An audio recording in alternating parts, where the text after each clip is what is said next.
Imagine this, you're going to school for 13 years and you don't have to worry about paying a single dime to get your education.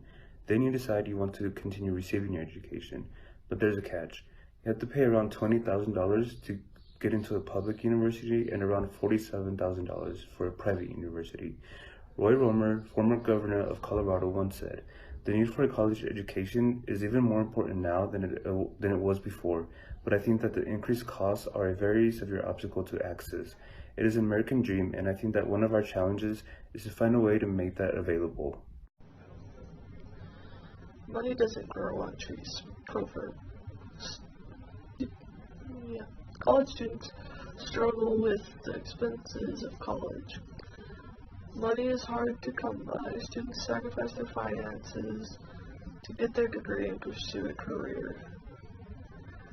Today we will present on certain expenses a student can expect,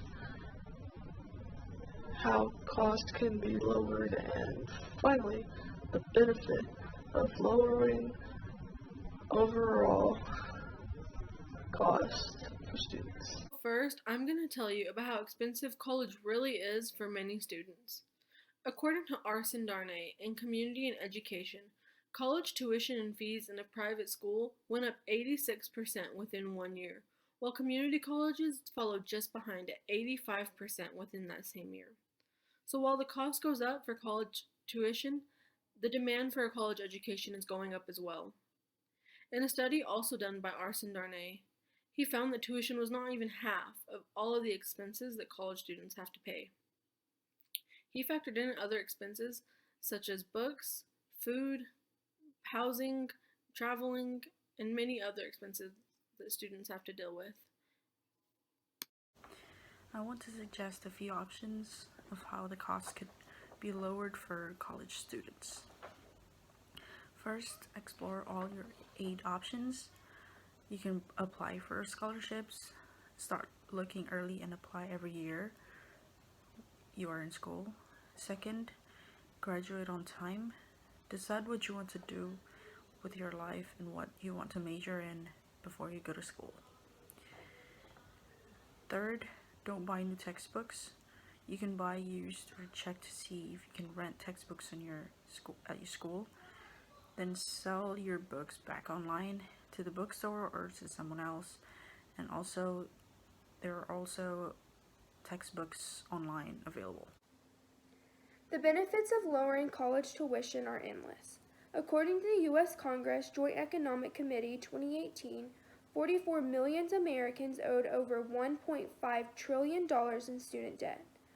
45% of those people said college was not even worth attending after the amount of debt it has put them in after graduating.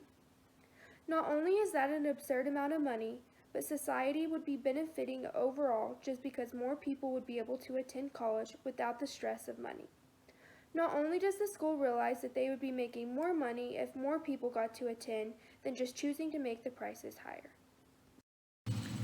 In conclusion, I would like for you to imagine graduating from college and continuing the rest of your life with minimal debt from your schooling. By acknowledging the problem, we can change the system by doing these simple things, by understanding the costs that we pay every month and every year. We can also do this by researching ways to save while we're in college, cutting corners where we can, and saving in the small places. And finally, this can all be happened by planting seeds today that will grow into a more debt-free tomorrow. Essentially, we need to change the way we view higher education and how we prioritize it, and I think that Robert Reich puts it in a very proper way.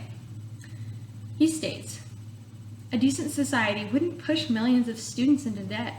It would recognize that higher education isn't mainly a personal investment, but a public good." Thank you so much for this opportunity to share how college costs affect college students.